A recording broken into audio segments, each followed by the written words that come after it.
اهلا بكم مشاهدينا مره ثانيه. وطبعا في بعض المواضيع لازم تناقش في كذا برنامج بكذا زاويه وكذا شكل. التنمر انا ناقشته شخصيا في برنامجي انا وبابا وماما، ولكن بزاويه اخرى مع خبير اخر او دكتور اخر. وهنا في سيدتي برضو طالما الطفل هو عضو من اعضاء الاسره في سيدتي، يعني مسؤوله السيده عنه، اكيد هنناقش التنمر بشكل اخر مع الدكتور أميمة السيد، استشاري علاقات اسريه وتربويه والتنمر عند الاطفال. اهلا بيكي. اهلا بيكي. اهلا بحضرتك. طبعا نشرح يعني ايه التنمر عند الطفل. اولا خلينا نتكلم ونعترف ان التنمر موجود على كل المستويات وفي كل الفئات بالظبط، وموجود في كل الشرائح العمريه وفي المجتمعيه. زي تنمر ما بين الزوج والزوجه، وده اللي بيكون بدايه التنمر عند الطفل. ده من غير نت، ده كده فيس تو فيس يعني. فيس تو فيس، وبيتعلم الطفل طبعا، فبيكون بدايه التنمر من المحيطين، سواء الام والاب مع بعض، او المحيط المدرسي، المحيط النادي، او المكان اللي هو موجود فيه. هتلاقيه ان هو بيجد نفسه في دايرة متنمرين، فبالتالي بيكتسب منهم للأسف هذه العادة السيئة. تمام. لو احنا بقى هنحدد كلامنا عن التنمر اللي هو السكول بولينج، اللي هو التنمر المدرسي مثلا، دي اكتر شريحه ممكن ان احنا نتكلم عنها، في ان هو او الفئات اللي احنا بنتكلم عنها اكثر تنمرا هي في وجود المحيط المدرسي. لان الطفل يعني بيكون وقته تقريبا كله او نص اليوم عنده كله بيكون من خلال المدرسه، بيواجه مدرسين وطلبه وزملاء وزميلات وهكذا. كل انسان فيه عيب، ما فيش حد ما عندوش عيب، يعني الكمال لله وحده سبحانه وتعالى. فاحنا بنجد ان الطفل بيجد مثلا زميله عايز يتنمر عليه، او هو متضايق منه في امر، او شايف اوريدي عنده مش عايزين نقول عيب خلقي، لكن احنا يعني انا بستعيد عنها دايما ب الاختلاف الخلقي، لان ربنا سبحانه وتعالى لم يخلق عيبا، ولكنها طلاقه في خلق الله. فكل انسان ممكن مثلا حد يكون عنده ميزه وهو مش شاعر انها ميزه، بمعنى مثلا حد في بنت او ولد عندهم ما يسمى مثلا بالكات ايز، او اللي هي العيون القط، اللي هي بتكون عيونه ملونه، العين لون ولون، عين وعين. طب دي حاجه جميله. دي بتكون ميزه. هو ممكن بيحطوها لانسز دلوقتي، دي ترند. احيانا، لكن احنا بنقول ان دي ميزه، فهي مش بتشعر انها ميزه قد ما بتشعر ان هو تنمر عليها، وبيقعدوا يقولوا لها. لكن احنا عايزين برضو يعني ما نظلمش برضو الطرف الاخر لاسباب كثيره، بمعنى ان ممكن الطفل مثلا، او في كثير من الشرائح العمريه كمان بيكونوا تلقائيين جدا يا استاذه داليا، بمعنى ان هو ممكن يقول لها مثلا ايه ده، انت ليه عينك كده، انت ليه، بيسالها سؤال عادي. وممكن بعد كده يقول لها ايه ده، انا شفت مثلا فيلم قبل كده ان هو ده مصاصي الدماء ده كده، فبيبدا يقولها لها باسلوب مش حلو. هو مش عارف ان تلقائيته دي بتضر بنفسيتها، وبتضر بيها، وبتوصلها لحاله نفسيه. هل التنمر ده هو اللي كان بيسموه زمان ايام بقى لما كنا احنا صغيرين التريقه؟ طب انا قريت، لان في ناس تقول ايه التنمر دي، جت منين كلمه تنمر؟ يعني انا قريت بعض القراءات كده ان هي جايه من النمر. يعني اللي هو النمر، فالنمر شرس، فانت بتعملي حاجه شرسه على الشخص اللي قدامك، فعشان كده سموه التنمر. مش عارفه ده صح ولا لا؟ دي حقيقه. ان هو فعلا متنمر، ان هو زي النمر، ان هو بيكون شرس، بيكون عنيف في الاكشن بتاعه، حتى لو الاكشن ده مش المفروض ان هو يكون عنف، لا، هو التنمر اللفظي حتى يعني. فالطرف الاخر بيستاء منه، اوريدي بيستاء، لكن احنا ازاي ان احنا بنتعامل معاه، او ازاي ان احنا بنوجه، وازاي ان احنا بنربي وندعم ده طبعا دي النقطه ثانيه. طيب ده خلينا نقول لو الولد عنده مشكله مثلا، مش عارفه يعني ايا كان مشكله، نقول مثلا العين دي، البدايه اكيد من الاهل، يعني ممكن الاهل بياخدوها هزار، انت عينك وعينك كذا كذا، فيبدا الطفل ما عندوش ثقه بنفسه. لكن لو الطفل، لو الاسره بتتعامل مع الموضوع ده باحترافيه، ان هو انسان عادي تبني فيه الثقه بالنفس، هينطلق للمرحله الدراسيه ما عندوش بقى مشكله. انت تقول عليا عيني حمراء عيني خضراء مش هتفرق معايا، صح؟ دي حقيقه، وبرافو عليكي فعلا. هو البدايه من الاسره. احنا ازاي ندعم ده؟ يعني انا مثلا عندي 3 أو 4 اولاد، احنا كاسره كل واحد فيهم فيه ميزه احنا هنقول فيها ميزه، او وليكن هو شايف ان هو عيب فيه. هو مش عيب، لكن هو في شيء مختلف. فالشيء المختلف ده احنا بنقول ان احنا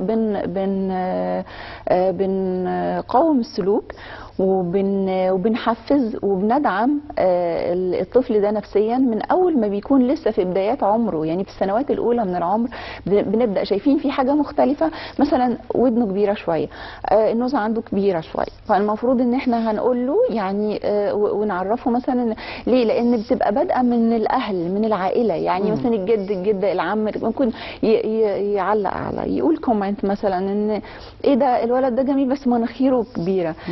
هي دايما يقولوا ايه اصلا سمره بس حلوه. طب ايه يعني ايه سمره بس حلوه؟ طب ما السمار نص الجمال.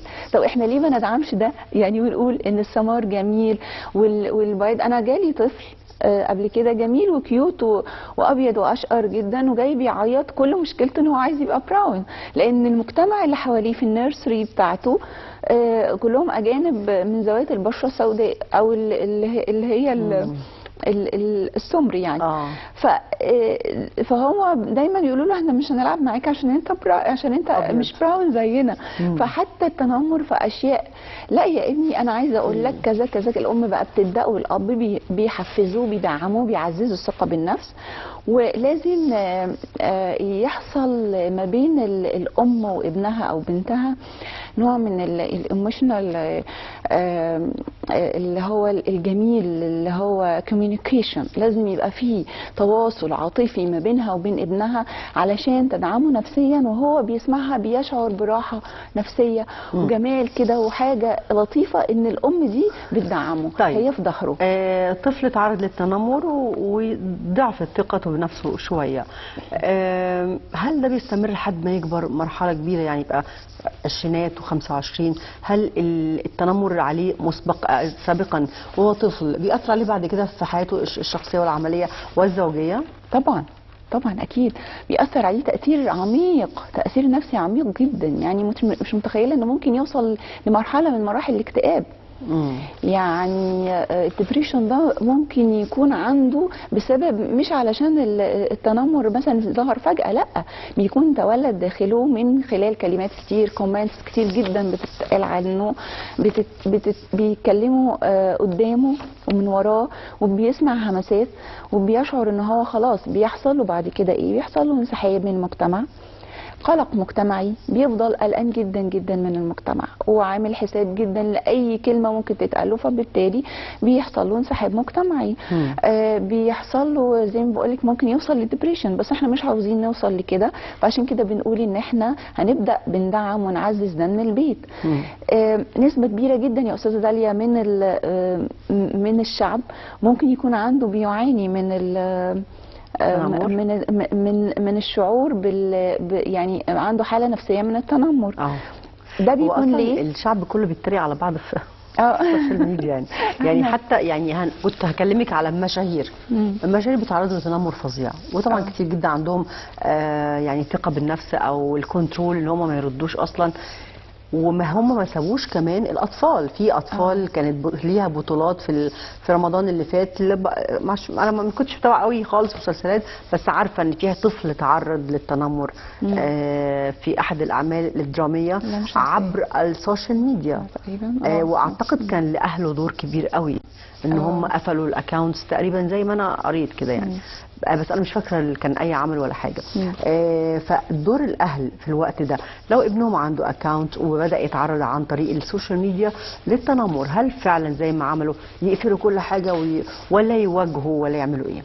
طيب بس خلينا نتفق ان التنمر او ال الشخص اللي هو بيتنمروا عليه، ان هو يعني فعلا بيتنمروا عليه، بيكون شيء خارج عن ارادته، يعني في تكوينه الخلقي اللي هو ربنا خلقه غير التكوين لكن الخلقي كمان. التكوين الخلقي ده مش بيكون يعني مش بيكون له دخل فيه. لكن احنا لو جينا مثلا زي ما حضرتك بتقولي بعض الفنانين بيتعرضوا للتنمر، انت صنعت الهاله اللي بيتنمروا عليك من خلالها بايدك. يعني انت لبست لبس شاذ، اتكلمت باسلوب شاذ، اتكلمت ولكل قاعده شواذ. احنا معترفين، يعني عارفين جدا كويس جدا ان كل قاعده شواذ. ان السيستم اللي ماشي بيه الفنان او ايا كان الشخصيه العامه اللي بتظهر بيكون لها شكل معين. انت بتيجي بتعمل حاجه اب نورمال مش موجوده في مجتمعنا، فبالتالي انت اللي اخترت ان الناس تتنمر عليك. لكن زي ما حضرتك بتقولي، لو فعلا بقى مثلا حصل ان في تنمر بيحدث على الشخص ده، مثلا طفل في المدرسه واصدقائه عندهم جروب مثلا على الفيسبوك او على الواتساب مثلا، هم عاملينه ككلاس او في جروب المدرسه، فاحنا هنقول ايه؟ هنقول اول ما بيبدا يشعر بان في تنمر المفروض بيروح يقول للماما وبابا ويحصل مصارحه ما بينهم. فالتواصل العاطفي اللي زي ما كلمت حضرتك عنه في البدايه، المفروض ان هي بقى تبدا تعزز ثقته بنفسه. ما تقفلش الاكونت، هي ما تقفلهوش الا لو هو بدا يغلط ويقول الفاظ او يبدا ان هو ينفعل، بيبقى في رياكشن من ناحيه الولد او البنت، لان هو مش بيبقى عارف يتصرف، ممكن يتصرف غلط. فاحنا هنا هنقول له ستوب، مش هنقفل حاجه، ولكن هنبدا نعالج الامر ونعرفه ونعرفها ازاي يتعاملوا، ازاي يواجهوا، يبقى عندهم نعلمهم فن مهاره المواجهه بالكلام وبالاداء هقول لك ايه، يعني ممكن الرياكشنز بتاعتهم يعني تبقى ايه وقت لما حد مثلا يقول له انت فيك كذا او شكلك كذا، والله تعلميه يعتز بنفسه ويقول انا عاجبني شكلي وانا فرحان بيه لان انا مميز. فبالتالي بيحصل. لكن الرد بنفس الطريقه غلط. الرد بنفس الطريقه غلط، احنا نقفل منه خالص غلط. ما انت مش هتعرفي تعلميه اسلوب المواجهه او فن مهارات المواجهه في المجتمع، المهارات المجتمعيه مش هيكتسبها. احنا دورنا ايه كمربيين او اولياء امور؟ ان احنا هو بيخطأ وبيتم الخطأ معاه، ولكن احنا بنوجه وبنربي وبندعم وبنرشد وهكذا.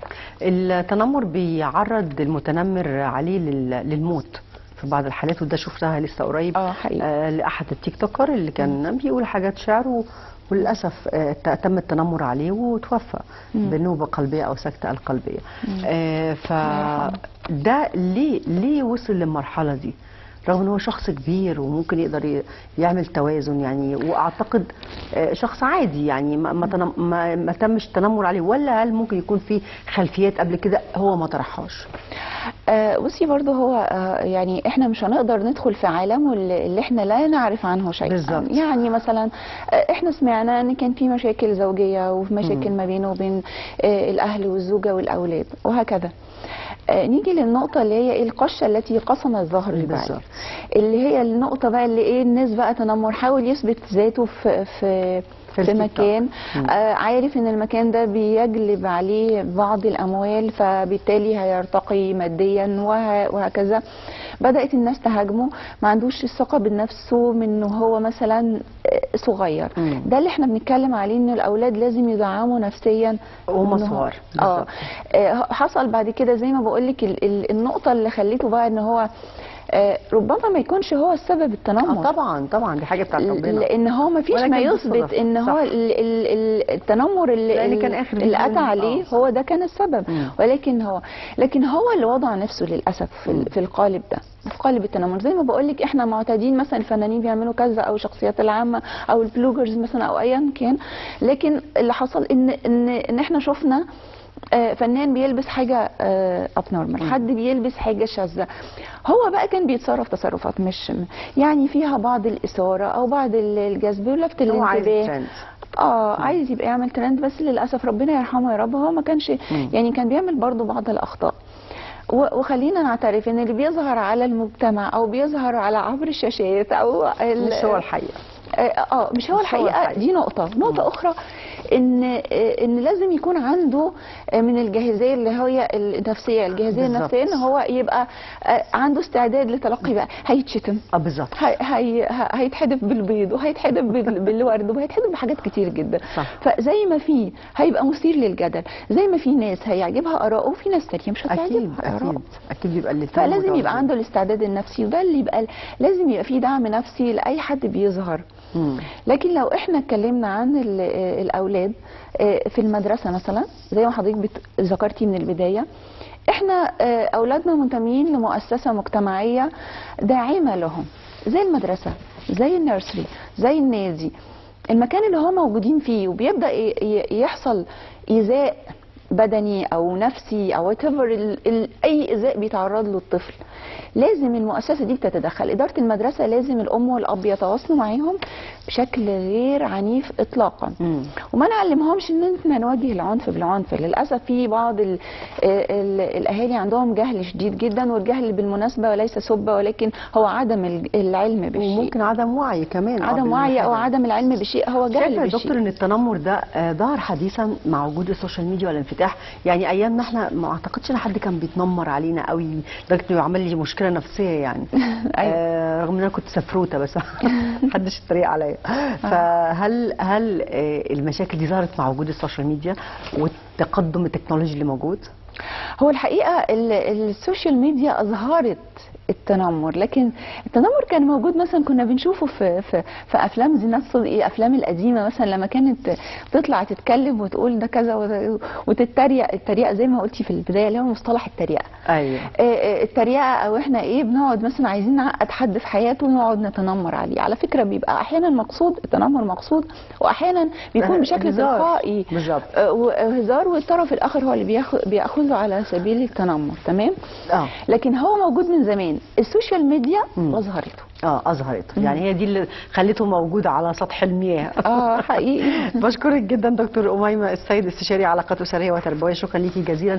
التنمر يا جماعه موجود في كل الفئات وكل حاجه، لكن اهم حاجه انت يبقى عندك استعداد او انت عندك استعداد لتقبل هذا التنمر بشكل من الذكاء. ما تردش عليه، تجاهله، ما تردش عليه خالص، يعني كانه هوا، وده مهم جدا. بتشوفوا الفقره مره ثانيه مشاهدينا عبر السوشيال ميديا باسم الدكتور أميمة السيد، استشاري علاقات اسريه وتربويه. شكرا لكم مشاهدينا، نلتقي ان شاء الله السبت القادم نفس الميعاد في سيدة. شكرا لكم.